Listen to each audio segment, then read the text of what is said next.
Bom, estamos de volta aqui então, nessa última etapa de gratidão pelo dia de hoje, né? Em que a gente está no início do fim e desde já deixando aí marcada realmente a nossa alegria por poder compartilhar com vocês. Nesse momento final, nos coube então tentar criar um diálogo aqui. Vou parodiar o William e dizer que o bom é que a gente possa ter um bate-papo. Se vocês tiverem alguma pergunta para entrar no meio do caminho, vai ser excelente também. Nós temos algumas que já foram passadas aqui.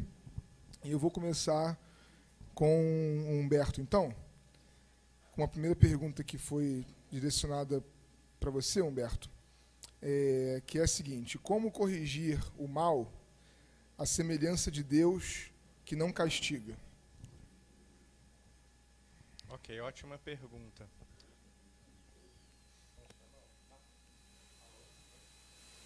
São os dois para cima. Isso. Oi? Ótima pergunta, né, gente?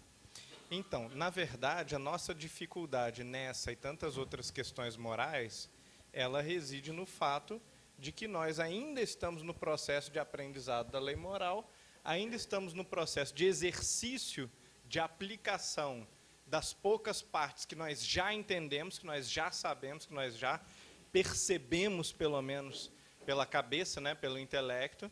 Então, juntando o não entendimento com a falta de força de caráter, força de vontade para a gente executar a lei moral, é perfeitamente natural que a gente não consiga, não apenas agir, mas que a gente não consiga responder de maneira segura e lúcida as questões muito específicas, as questões que estão no limite do atual estado evolutivo que a gente está. Por exemplo, a gente consegue responder a questões mais primitivas e mais óbvias, como, por exemplo, nós não podemos tomar as coisas de outra pessoa. A gente ensina isso para as crianças como uma segurança. A gente não pode matar o outro, a gente não pode bater no outro do nada, né? Você pode, no máximo, se defender. Então, a gente vai trabalhar com segurança a lição já bem trilhada, já bem desgastada pela nossa experiência de sucesso. A gente olha para o passado, nos refolhos da alma, né? Nosso passado espiritual, na verdade, quem nós somos, nós sentimos uma certa segurança em lidar com algumas questões. Quando as questões vão se refinando, vão se tornando menos brutas e mais civilizadas, elas vão ficando um pouco confusas para a gente, porque a gente não, investigando a nós mesmos, nós não encontramos respostas tão óbvias, tão bem trilhadas, tão bem desgastadas pela nossa experiência, que a gente possa dizer, é assim, esse é o caminho. Então, eu não posso dizer para vocês, esse é o caminho para a educação do ser humano melhor, do ser humano evangelizado, porque essa é a fase que nós estamos começando a experimentar.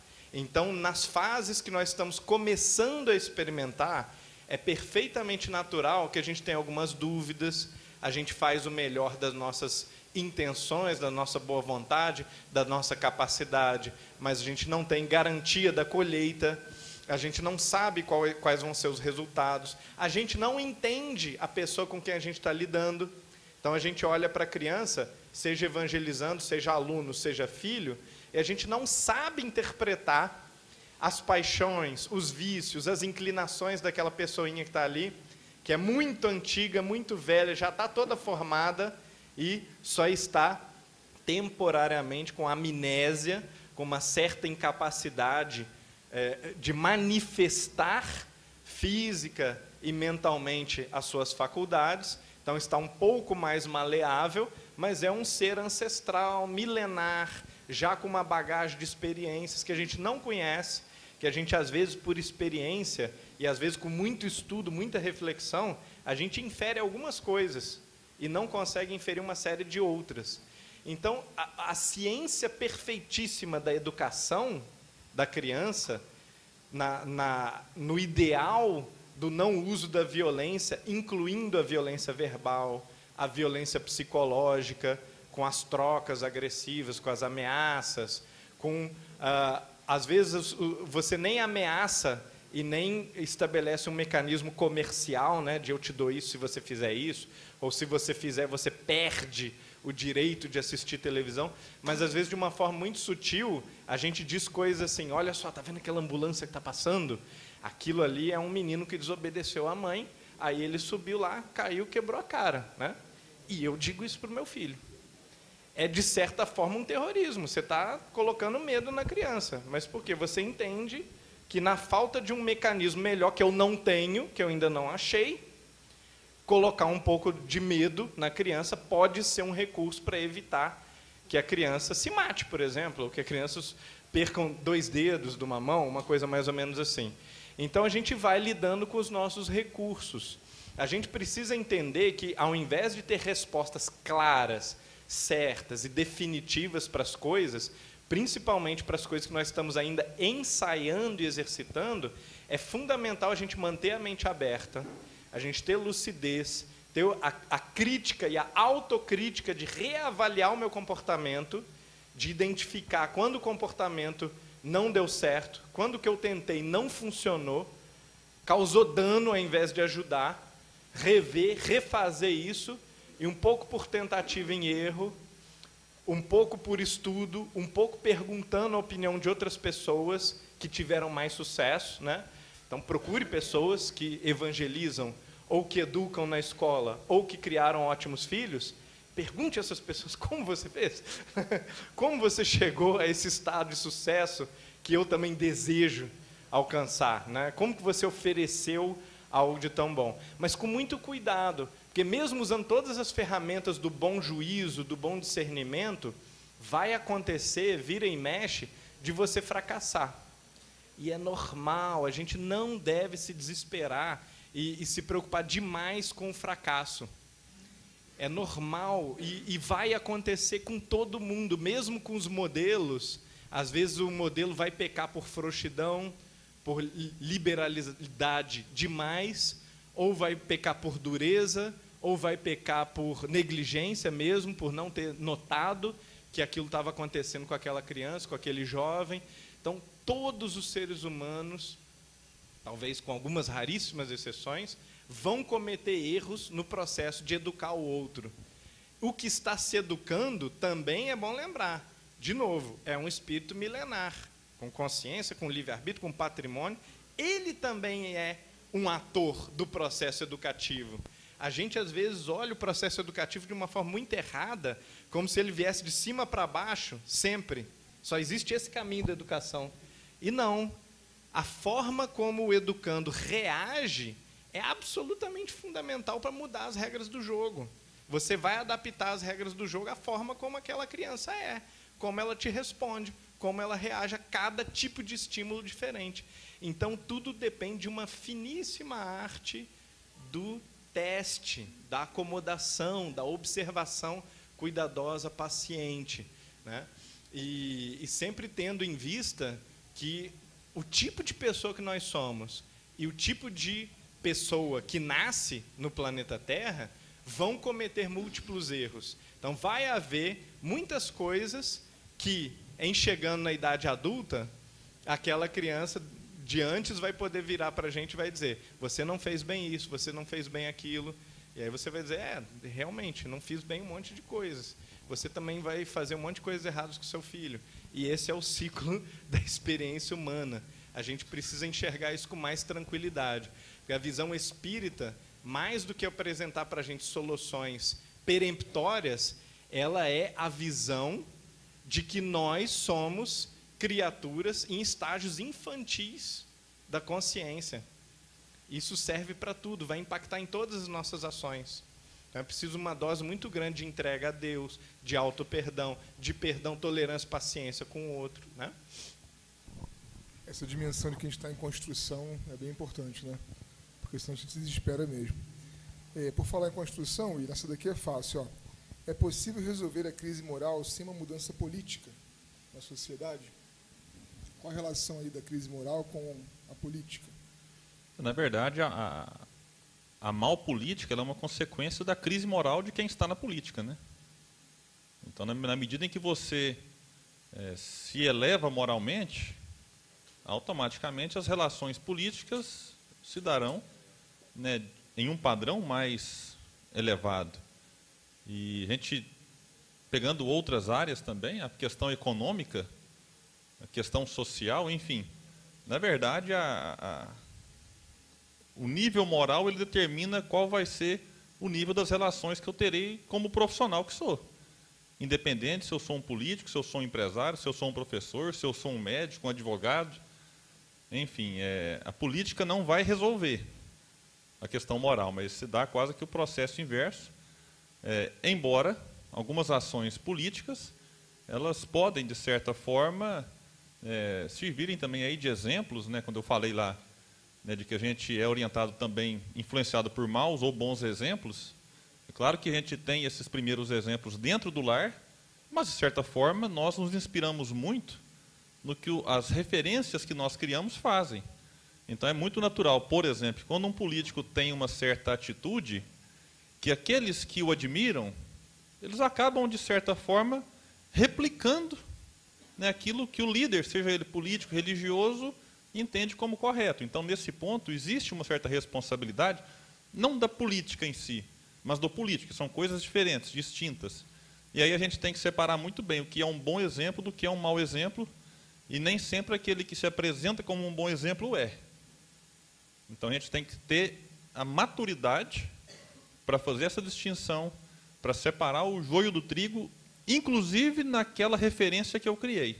Porque a gente precisa, quando se lida com política, de sair dos extremismos, de achar assim, já que eu gosto deste político, deste candidato, independente de ideologia, de lado, mas de ter a maturidade de ir contra aquelas ideias ou comportamentos que não condizem com o princípio que eu tenho de vida, que é o princípio cristão, que é o princípio espírita. Então, a gente não tem que aceitar o combo, né? Não, eu gosto desse político e tudo que ele fizer está certo. E tudo que ele decidir eu apoio. Ou eu não gosto desse político e tudo que ele fizer é errado e tudo que ele fizer eu não gosto. Então, aquilo que o Saulo falou lá na palestra que ele fez, é distinguir a ideia da pessoa. Se a ideia é boa, independente da pessoa que a defende, a gente tem que estar ao lado. Mas se a ideia é ruim, independente da pessoa de que ela venha, eu posso me opor, eu posso, né, em alguns momentos, ter posicionamentos contrários a ela. Tem outra pergunta que veio para o Humberto, mas que tangencia essa, William. Então, vou pedir para o Humberto começar, mas depois, se você quiser voltar no tema. Qual o papel da lei humana no aprendizado do espírito?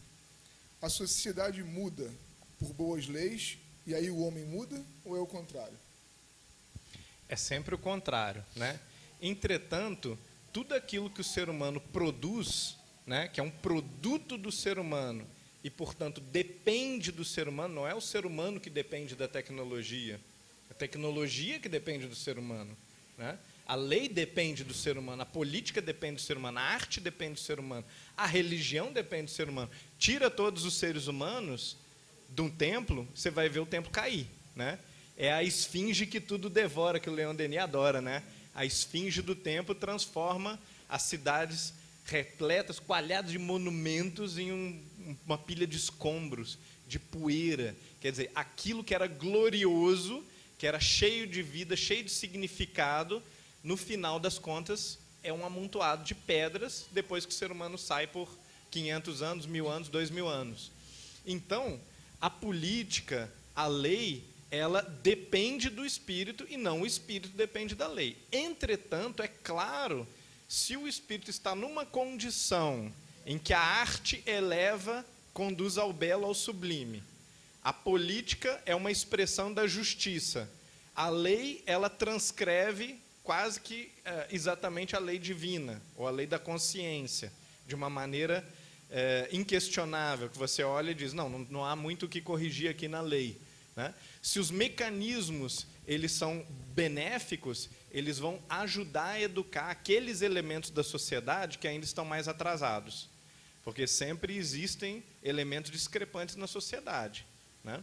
Então, quando os mecanismos eles são bons, eles vão ajudar a apressar a marcha do progresso. Quando os mecanismos são perversos, leis extremamente injustas, política cruel, a arte depravada, que traduz só as ideias grotescas, os sentimentos mais vulgares e inferiores.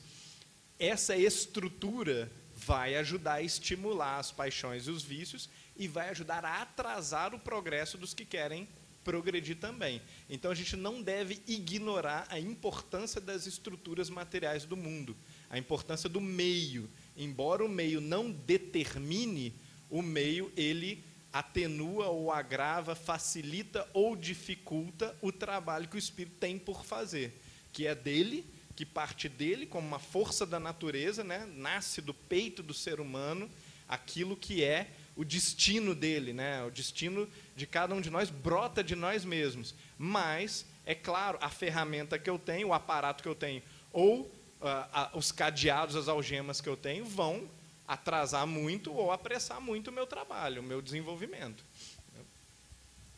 E só pegando um gancho aí, Humberto, a gente tem que ter a noção e a consciência de, como você disse muito bem, as leis humanas são feitas por homens, humanos, falíveis.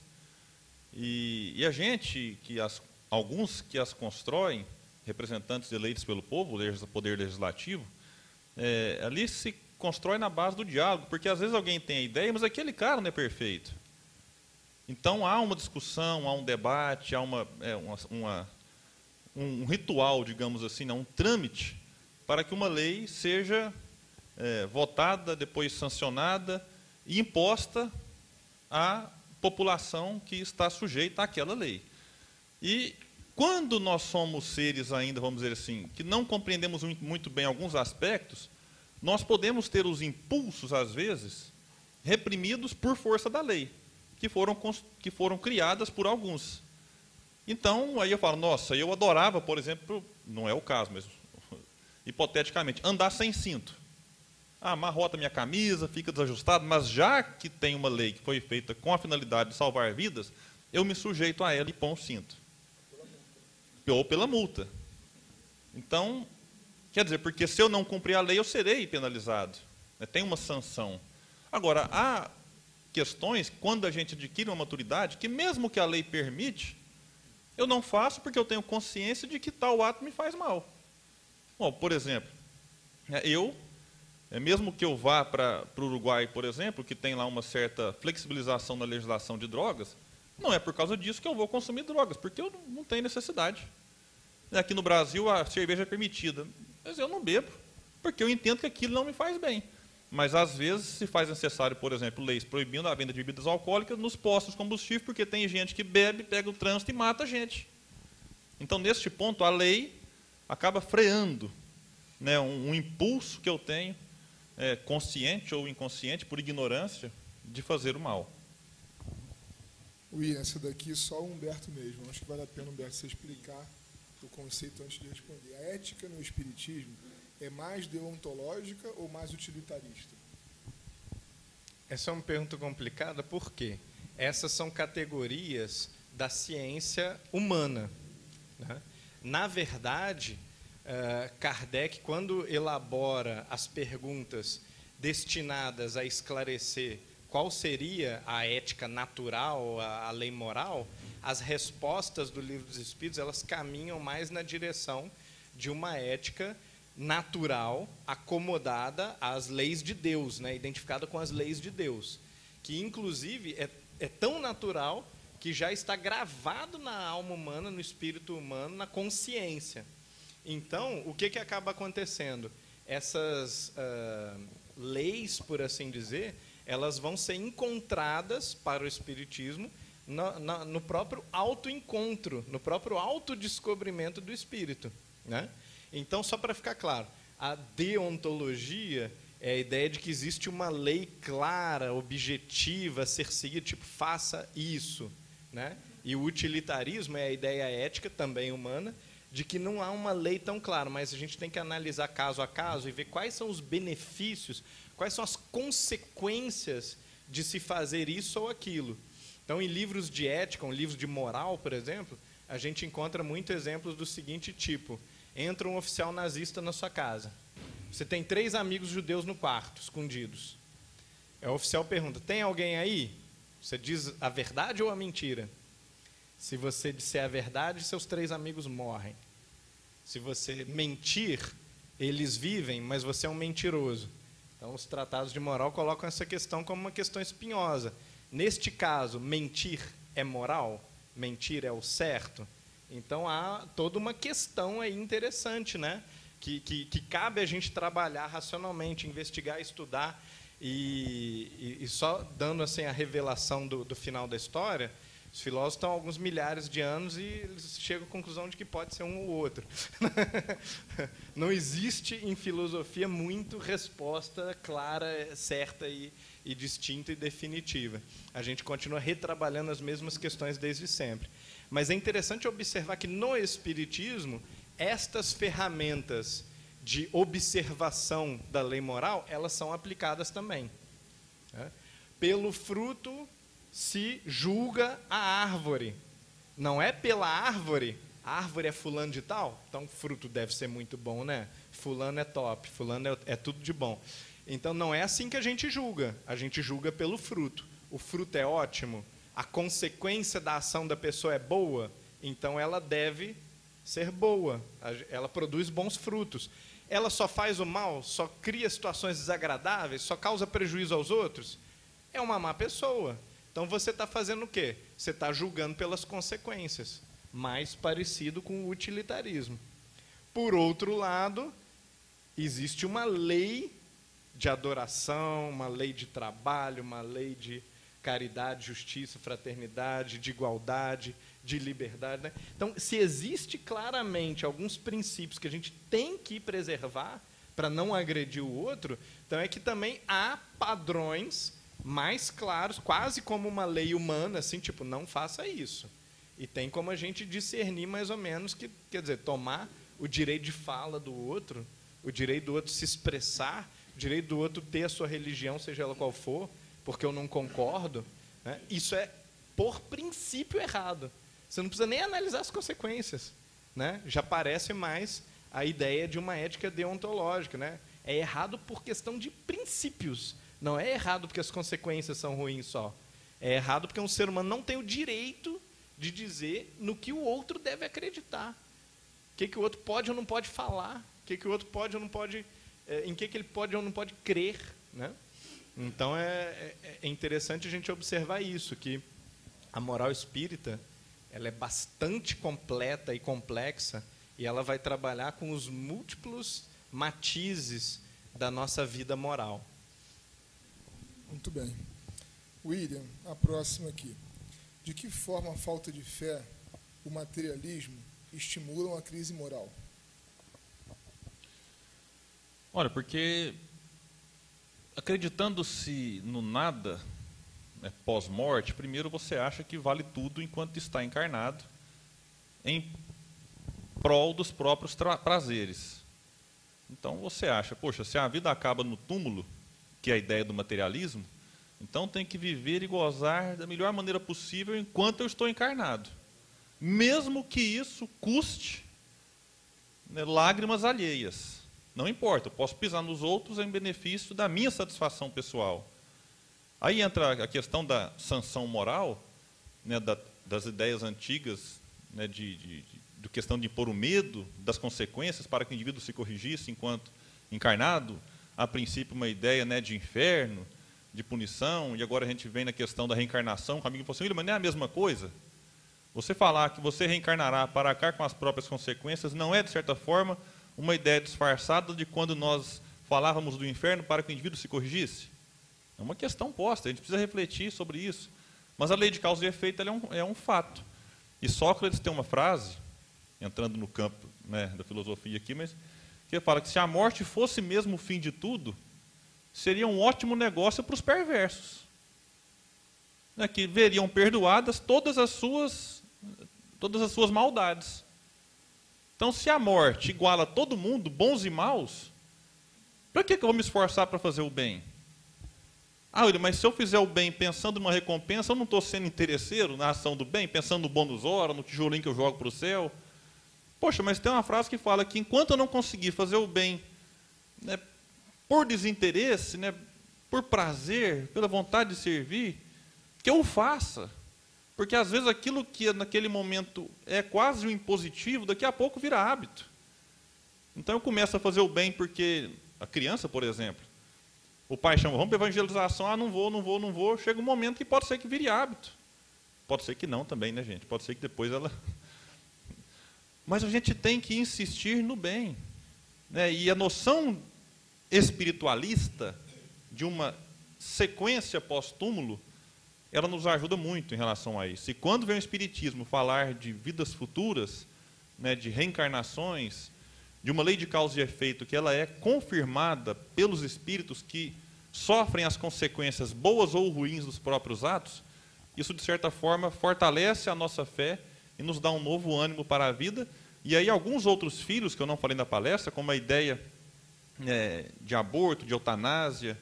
Na eutanásia é simplesmente essa ideia, você não consegue mais ter aquela vida que você tinha, está com uma certa limitação, e aí você resolve ter a morte boa. Que é você ter uma morte assistida, num hospital, com um aparato médico, em que as pessoas... Né, depois vocês assistem o filme Como Eu Era Antes de Você. Já vou falar que o cara morre no final, eu gosto da spoiler. Mas eu saí do cinema revoltado, quase pedi meu dinheiro para trás, eu falei, não é possível. Porque é um absurdo, o cara fica paraplégico e aí ele começa a mal. Agora vai um spoiler completo, né? Não precisa ver o filme, gente, já não vale ver o final, vou contar a história. Aí o cara começa, aí ele perde a vontade de viver, aí vem uma cuidadora e mostra para ele que é possível ser feliz numa cadeira de rodas, e ele fica feliz. Só que mesmo assim vai lá e comete a eutanásia, que no país que ele estava lá, na verdade ele muda de país para um que era legalizado. Então a gente sai, poxa, né, materialismo. Então essas são uma das consequências que Leon Denis bate muito duro, porque chega a falar, fazendo um complemento aqui, Kardec já dizia isso, que o Espiritismo não veio destruir as religiões. Alguns têm essa ideia, né? Veio para acabar com o protestantismo, com o catolicismo. Não. O Espiritismo veio fortalecer as religiões no combate ao materialismo. Não é materialista. Que a gente às vezes confunde, né? Igual eu falei aqui mais cedo de tortura, eu tenho que reprovar, ter asco, né, da tortura. Mas ainda assim, eu preciso amar o torturador. Homofobia. A gente tem que lutar contra a homofobia. Mas eu não posso fazer dessa luta uma luta contra o homofóbico. Porque senão eu estou agindo com ele igual ele age com quem é homossexual, gay, lésbica, trans. Eu estou lutando a favor de uma causa, odiando o outro. Aí eu falo, meu Deus, calma. Tem uma frase do livro Luz Acima, que ela é interessantíssima.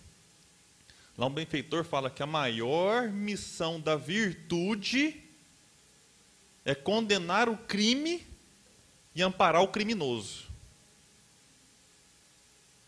Então eu reprovo a atitude, mas eu tenho que amparar quem tem tal atitude.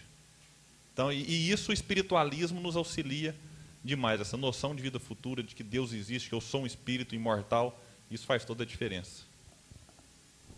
Muito bem. Humberto, como entender o não matarás do Decálogo e a postura de Moisés mandando matar os idólatras, já que ele é o irradiador da primeira revelação?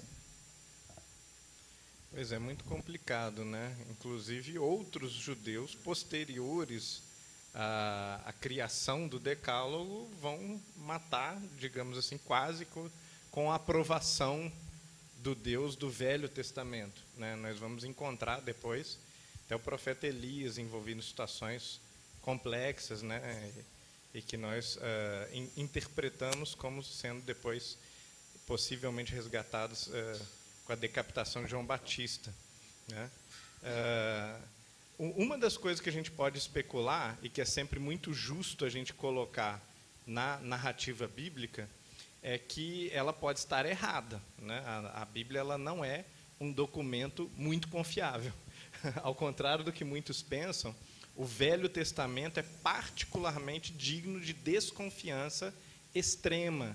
Nós temos que entender que a redação do Velho Testamento, ela começa a ser feita vários séculos depois da época de Moisés.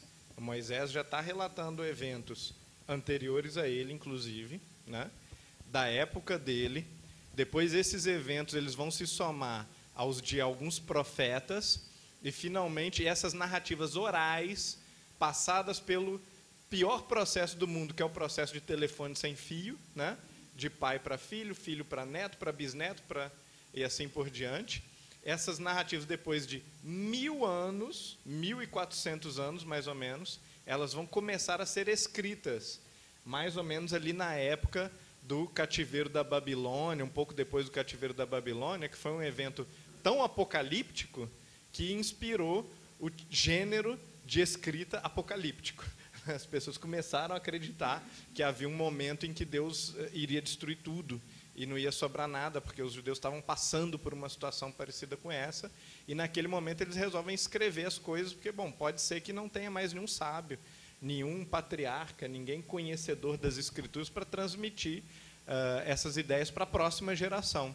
Então, ao passar por todo esse processo, nós vamos encontrar na Bíblia incontáveis contradições, desde de contradições contra as leis da natureza, né, como Jonas na baleia, ou a batalha que para o sol, ou então Deus deu super força para Sansão matar mais gente, e só exigiu dele que ele não cortasse o cabelo, e assim por diante, né? José do Egito, né? Quer dizer, quantas dessas coisas devem ter sido reais? Será que é 10%? Será que é 20%? Será que é 40%? 50%? Não tem como saber, é impossível saber, porque a qualidade do relato histórico que foi legado é extremamente ruim. Então, essas contradições, ou esses absurdos no Velho Testamento, eles acontecem em grande quantidade. Os sábios, já da época de Jesus, eles já desconfiavam que a Bíblia não podia ser lida literalmente. Ela tinha que ser lida de maneira simbólica, metafórica, né? Sansão ganhou super força para matar um monte de gente, Deus pediu para ele não cortar o cabelo? Não, essa não é a moral da história. A moral da história é que, se você faz um acordo, você tem que cumprir o acordo, né? É mais nas entrelinhas do que explicitamente. Então, muitas passagens a gente pode desconfiar, né? Será que Moisés matou pessoas, ou mandou matar pessoas? Ou será que, em outra fase posterior, quem fez isso estava em desacordo com os 10 mandamentos? Pode ser que isso não aconteceu, pode ser que, na época em que a pessoa fez isso, a compreensão que a gente tem dos 10 mandamentos não fosse exatamente igual à compreensão que a gente tem hoje, porque a compreensão que a gente tem hoje foi escrito muitos séculos depois daquele profeta específico, ou daquela história específica, sei lá, de Jacó, alguma coisa assim. Então, tudo pode ter acontecido. Entretanto, se na pior das hipóteses é aquilo mesmo, foi aquilo mesmo, cabe a gente observar que era uma regra primitiva para um povo extremamente primitivo, um povo de pastores de cabra do deserto, acostumado às piores agruras da vida, e que esse povo ele não conseguia naturalmente executar todos os mandamentos. Perfeitamente normal também, assim como a gente não consegue executar as recomendações de Jesus, né? A gente lê umas passagens como, por exemplo, se me amais, guardai os meus mandamentos. E a conclusão é, quer dizer, não amo Jesus, não sou um cristão, porque guardar mesmo os mandamentos de Jesus eu não guardo. Como é que fica a história, né? Quer dizer que nós não somos cristãos, somos anticristãos, porque nós não seguimos as regras cristãs? E Paulo já tinha dito isso. Eu quero fazer, quero cumprir o mandamento, não cumpro. Não quero fazer, quero evitar, vou lá e faço. Ou seja, a disputa pela circuncisão, né? Está lá em Gálatas e tal. Quer dizer, Pedro foi hipócrita. Paulo levantou e disse isso na cara dele. Pedro, né? Até semana passada você estava aqui comendo com os gentios, na mesa dos gentios. Agora você não olha na cara deles, passa reto e vai sentar na outra mesa, porque os discípulos de Tiago chegaram. Quer dizer que Pedro é um anticristão, é um mau cristão? Não, a gente também não pode ser, a título de ser moral, a gente não pode ser moralista. A gente não pode aplicar as regras a ferro e fogo. A gente tem que entender que uma pessoa ela pode concordar com um preceito moral, e ser incapaz de o seguir. Uma vez, num momento de fraqueza, ou muitas vezes, porque eu reconheço que isso é o certo, mas eu não consigo fazer, ainda não está em mim a naturalidade, né, a capacidade de superar essa inclinação. Quantas coisas a gente não faz que não são assim? Quantas coisas a gente não faz que são contrárias aos nossos preceitos, aos mandamentos que a gente pretende seguir, né? Muito bem. Aquela ideia de respeitar o nosso tempo também, né? Para não ficar com um chicote nas costas, querendo evoluir rapidinho. William, por falar em evoluir, é possível fazer isso sem desapego às coisas materiais? Ou seja, o desapego é uma condição essencial para esse processo de evolução espiritual? Olha, o desapego total, acho que a gente não consegue ainda. Mas a questão é o exercício. A gente não pode agora achar que eu sou apegado porque eu preciso de calçado para sair de casa e eu preciso demonstrar o meu desapego andando só descalço. Então, eu tenho que usar, mas usar com consciência, né? E ter noção de que aquilo vai ficar. Então, não posso sofrer por antecipação por uma morte que virá e imaginar como ficarão os meus bens materiais. Ou eu posso até imaginar, mas eu não posso sofrer muito com isso. Né, de como ficará os meus bens, como será a divisão da herança. Numa escala até maior, o apego aos entes queridos. Né, que a gente vê muito sofrimento no mundo espiritual de espíritos que estão apegados aos que ficaram. Ou o excessivo apego de quem está encarnado e não sabe ou não consegue lidar com a perda de um ente querido. E aí, vinculado à evolução, olha as consequências de um apego. A gente vê muitos casos de pessoas que se matam porque não conseguem viver na ausência daquele que se foi. É um apego. Que a gente pensa apego, só carro, moto, anel, dinheiro, saldo bancário, fazenda, casa. Mas o apego às pessoas também gera muita dor, muito sofrimento e complica a encarnação, complica a evolução.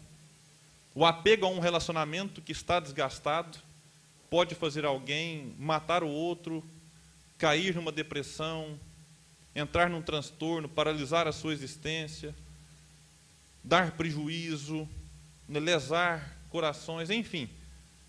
São apegos das mais diversas formas que, se a gente não souber lidar, pode atrapalhar o nosso processo evolutivo. Então, o desapego é, sim, um exercício que nos conduz, ou que demonstra uma maturidade e um progresso espiritual.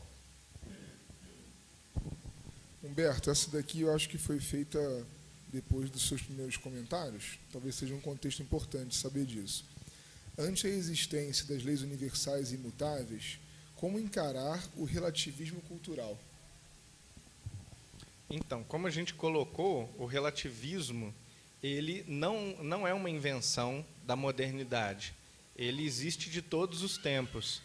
Os gregos, eles começaram por uma cultura relativista.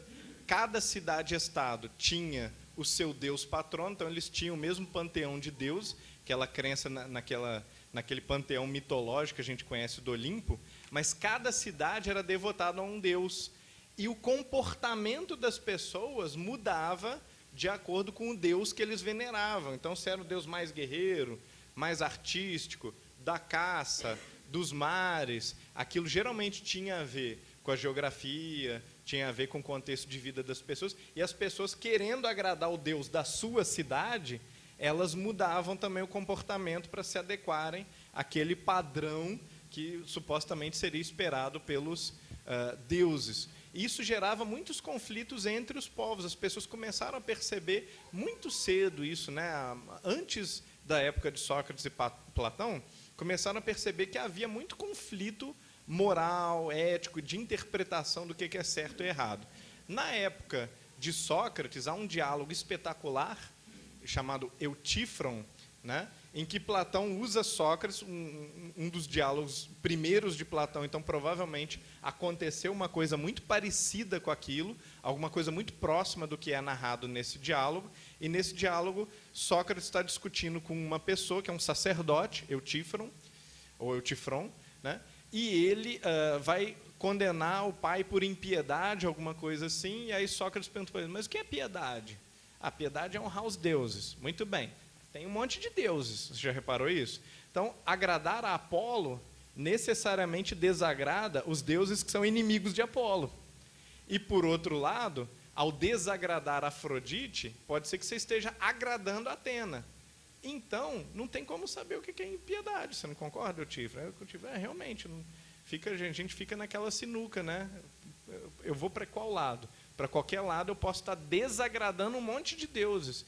Então não tem como a gente definir o que é o certo e o errado, o que é piedade, o que é agradável aos deuses. Pouco depois, nos livros de Platão, a gente vai observar o seguinte, qual que é a solução do mistério? Só pode haver um Deus. Só pode haver um ordenamento moral para o universo. Se há múltiplos, necessariamente os povos vão brigar entre si, os devotos, as religiões vão brigar entre si, porque há múltiplos ordenamentos morais. Um me manda ir naquela direção, o outro manda ir na direção contrária. A gente tem que guerrear. Está certo, né? Essa é a consequência lógica de haver vários deuses e vários ordenamentos morais. Mas se só há um ordenamento do universo, só existe uma legislação para a natureza, para a alma, para a psicologia, para a sociedade, para a ordem política, então a gente pode, de uma maneira racional, conversar com uma pessoa de qualquer lugar do planeta e essa pessoa vai chegar a conclusões parecidas. Ou seja, você precisa pressupor Deus, ou seja, uma ordem moral, uma ordem moralizadora do universo para criar um padrão ético mínimo suficiente para você conversar com qualquer outra pessoa.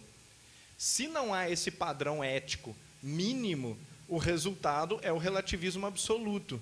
Você pode chamar de cultural, de psicológico, de pessoal, seja lá o que for, mas é o reino do cada um por si, porque não há critérios para julgar o certo e errado.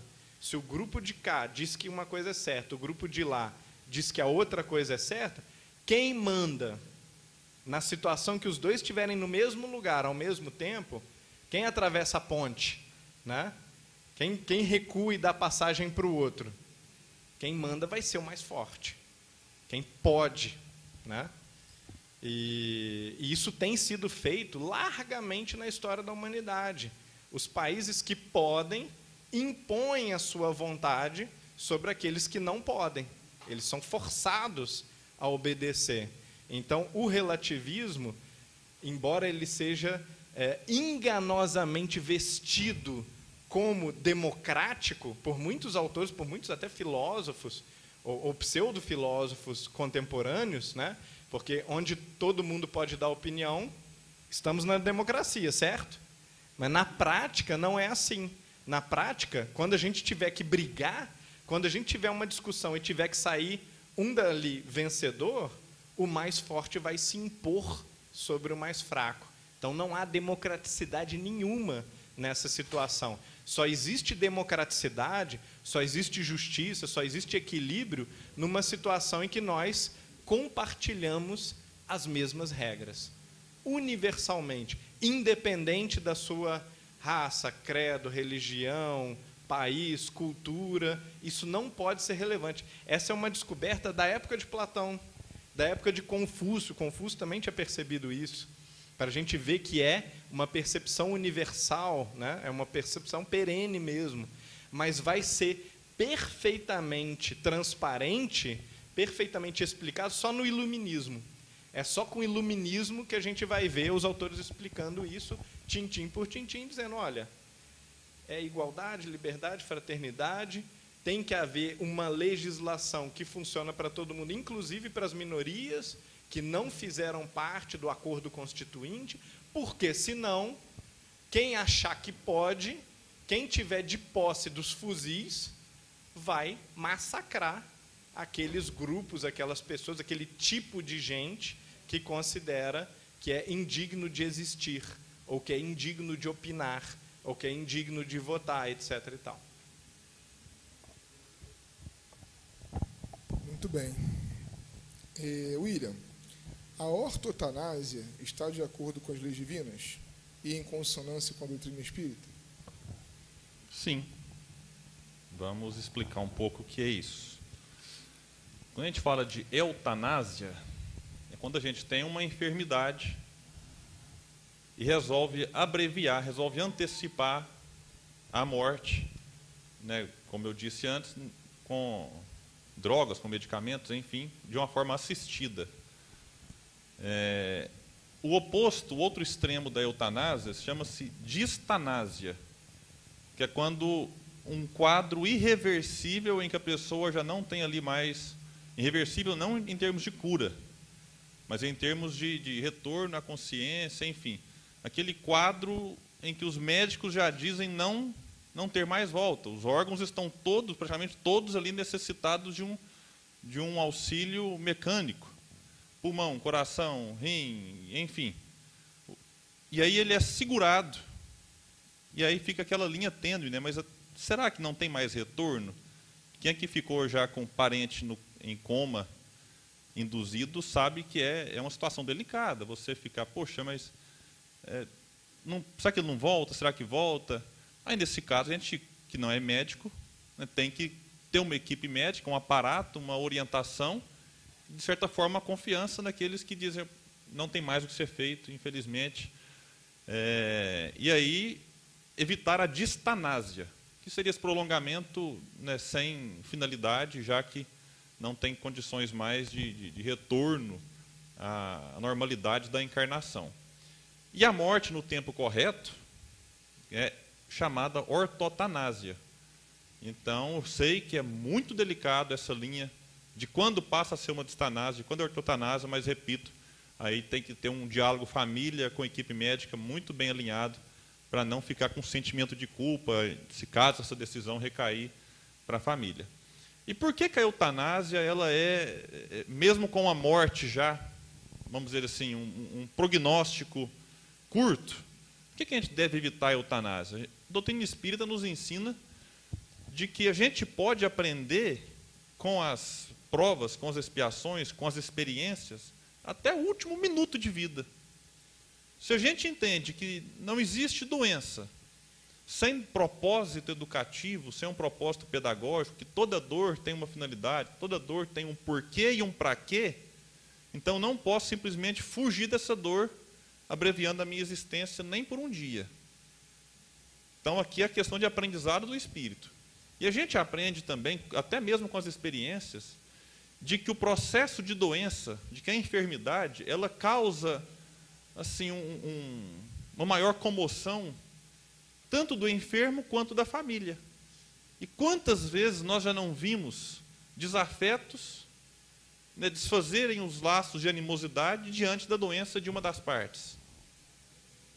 E aqueles casos que a pessoa estava ali doente, acamado, e aí quando chega um parente que não se falava há anos, por intriga, por conflito, eles fazem as pazes, ficam bem, e o enfermo desencarna tranquilamente.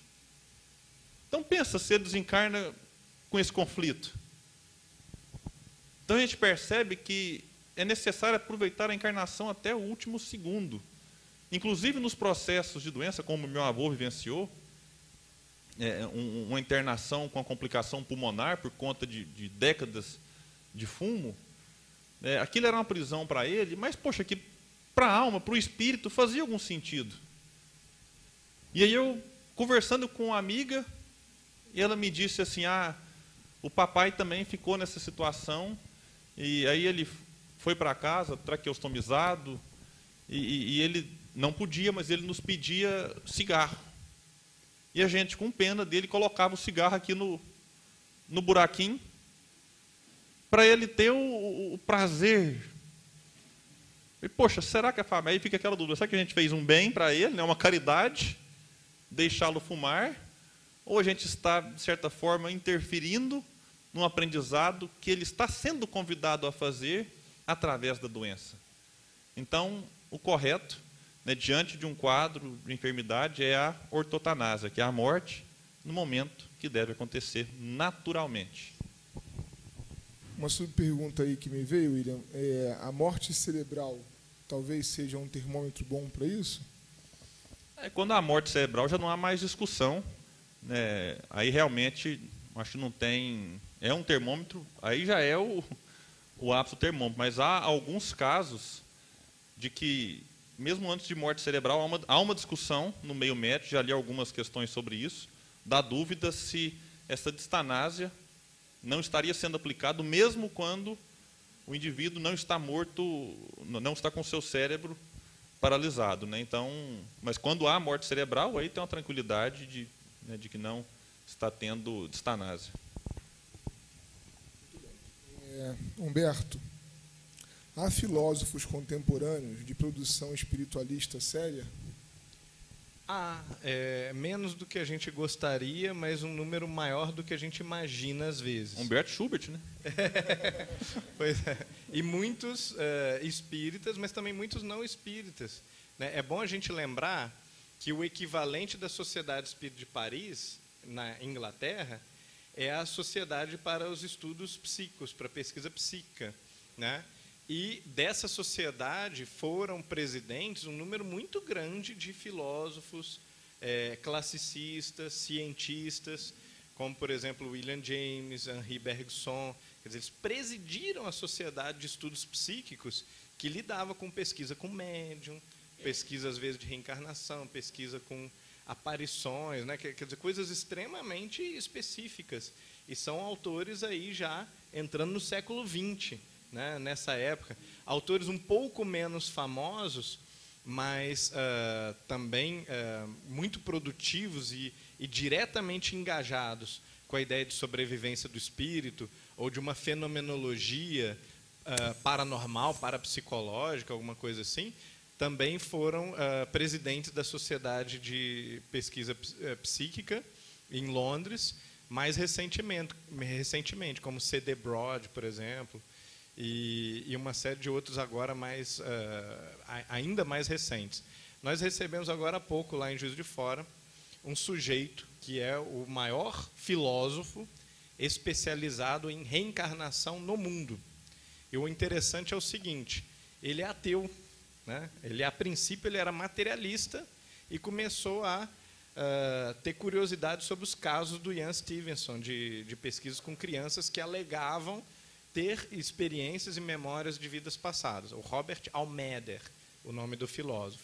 Aí ele disse o seguinte, bom, eu entendo de fraude e entendo de critério científico. Ou esse cara é um charlatão, está mentindo muito, ou isso aqui é o fenômeno mais revolucionário de todos os tempos e deveria estar aparecendo na televisão todo dia, o Papa devia estar falando de casos de vidas passadas, alguma coisa assim. E aí, como um bom americano, né, depois que ele assistiu esse programa na BBC, acho, sobre reencarnação, na mesma hora ele pegou o carro dele e foi visitar o Ian Stevenson, né, dirigiu acho que 8 horas e bateu na porta do cara, aqui, eu ouvi falar que você está trabalhando com um negócio de reencarnação, viu o programa, quero saber se é um charlatão, uma fraude, quero pesquisar os casos aí todos e tal. E começou a estudar o caso e chegou à seguinte conclusão. Dadas as evidências empíricas, essa é a conclusão desse filósofo, Robert Almeida, é irracional não acreditar na reencarnação. Tá? Não são palavras de um espírita, não são palavras talvez nem de um espiritualista muito convicto, porque ele é um sujeito muito cético, com uma tendência até um pouco ao materialismo, até esse encontro com esses fenômenos dessas crianças que têm memórias super específicas de que eu fui num parque e com o canivete eu marquei na árvore tal, no parque tal, da cidade tal, as iniciais minha e da minha namorada e tal, aí chega lá, tá a árvore, ou então eu fui não sei o que lá, né, tinha uma foto minha assim, assim, assado, na rua tal, minha esposa chamava tal, aí o Stevenson ia lá, descobria que a criança, de fato, ela tinha memórias que eram memórias exatas daquela pessoa que vivia naquela casa, naquele apartamento. A esposa, com 80 anos, reconhece o menino e fala, é meu marido, né? Esse menino de 3 anos é meu marido, ele sabe tudo, né? Não tem como ser outra pessoa, né? Então, esses muitos casos sugestivos de reencarnação, alguns deles são tão fortes que tem abalado muito pensadores de várias áreas, não só da filosofia, de muitas outras áreas, e levados a concepções mais espiritualistas. Por outro lado, nós temos também uma boa notícia, que há um mini renascimento de filosofias espiritualistas em vários campos. Nós estamos vendo aí um grande número de pessoas interessadas, que não era comum há 30 anos atrás, há 50 anos atrás, e cada vez mais esse número aumenta e recebem credibilidade, respeitabilidade científica, acadêmica. Então, o horizonte para daqui a 30 anos ou 50 anos é muito promissor. Para menos que isso também não é promissor, não, porque ainda é uma ampla minoria. A gente está contra o mainstream, a gente está contra as agências de fomento, que já são poucas, já são reduzidas, né? E quando você trabalha com alguma coisa nessa direção, da comprovação da imortalidade da alma, da comunicabilidade com os espíritos, isso ainda é terrivelmente rechaçado pela maioria, né, dos acadêmicos do mundo, dos institutos do mundo. Mas a gente está vendo o quadro mudar, a onda está virando um pouco, e quem tiver interesse nesse campo de pesquisa, é um campo que provavelmente vai dar muito fruto nas próximas décadas. Eu só, já que ele falou de casos sugestivos, fazer uma sugestão de um filme, já vou contar também o final dele.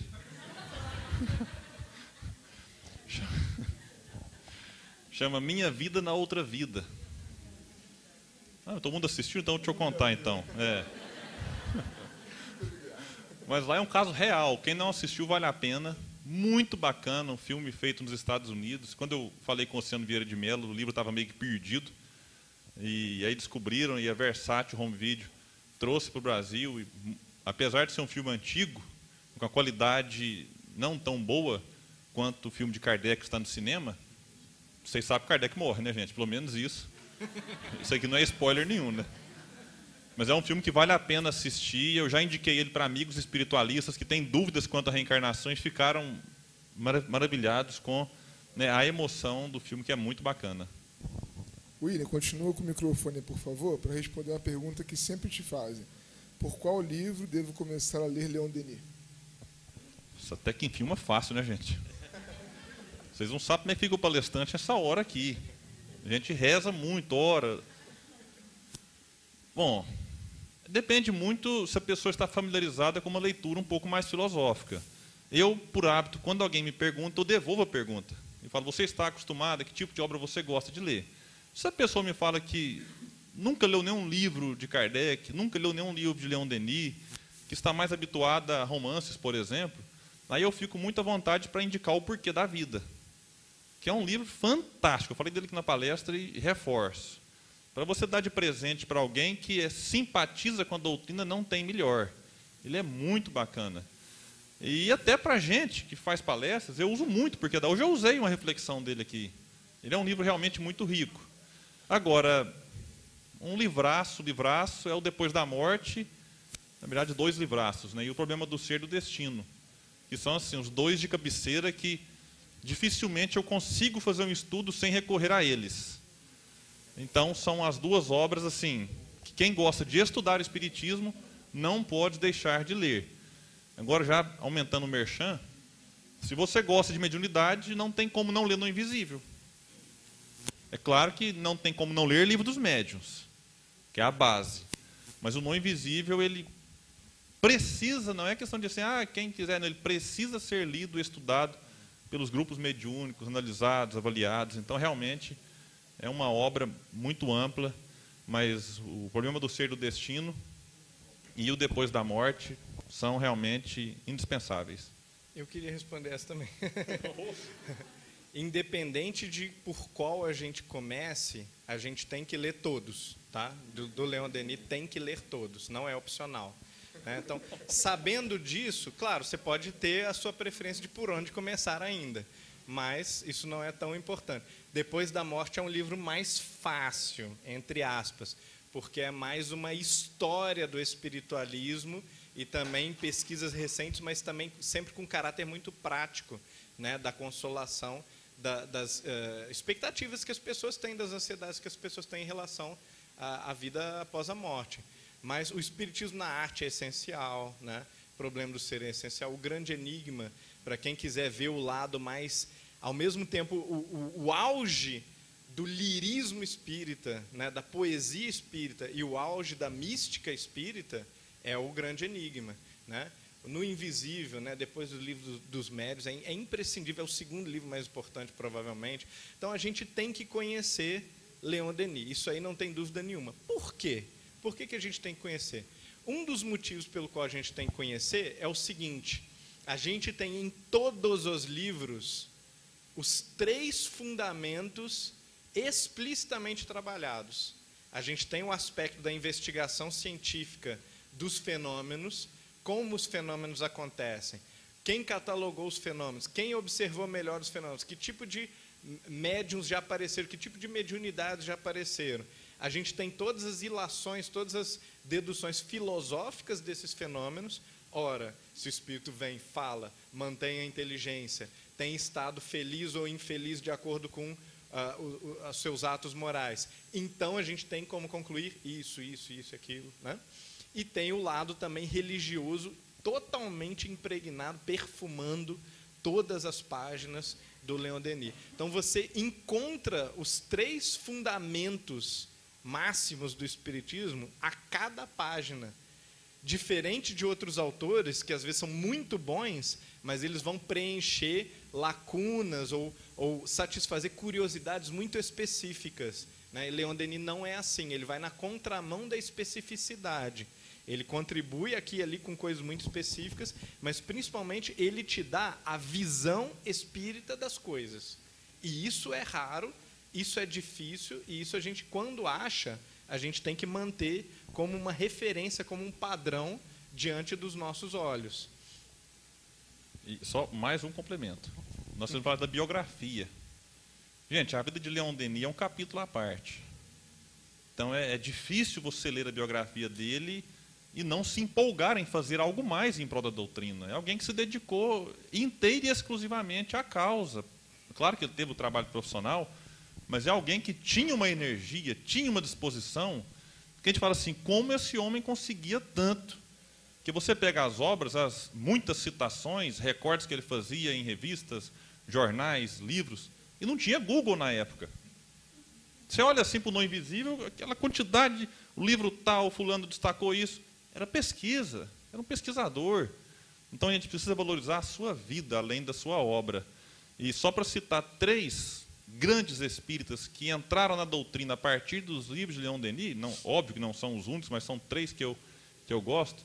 Nós tivemos Henri Renaud, né, que começou na doutrina a partir do Porquê da Vida e era, digamos, um cético, mas o Porquê da Vida mexeu com as suas estruturas.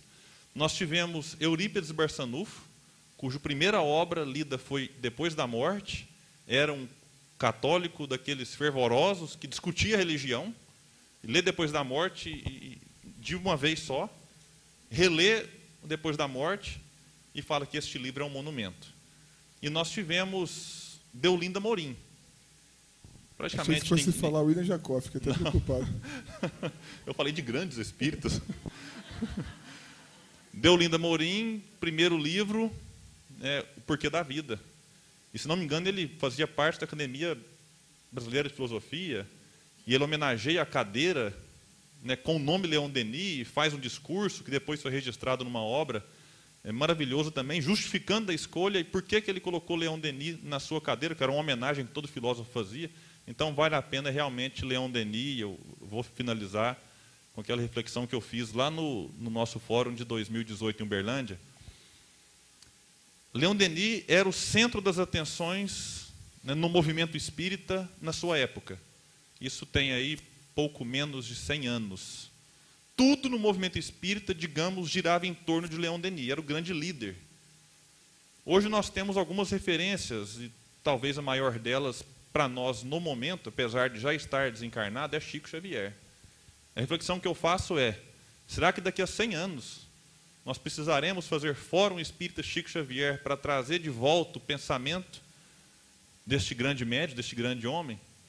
Então, acho que cabe a nós todos valorizar, né, as obras atuais, todos os esforços feitos por todos os espíritas, mas não perder a gratidão por aqueles que vieram antes, deram literalmente a sua vida em prol da nossa causa e que devemos abraçá-la porque eu tenho uma preocupação comigo. Quando eu leio aquela parte do Evangelho segundo o Espiritismo, que Santo Agostinho coloca e pergunta: que fizeste dos filhos que vos confiei? Eu tenho muito receio de que nos será perguntado: que fizeste da doutrina que vos confiei? E a Cíntia está dizendo que se a gente não ler Leon Denis esse ano, ela vai repetir o fórum no que vem e vai ter que todo mundo ouvir a gente de novo, hein? Obrigado.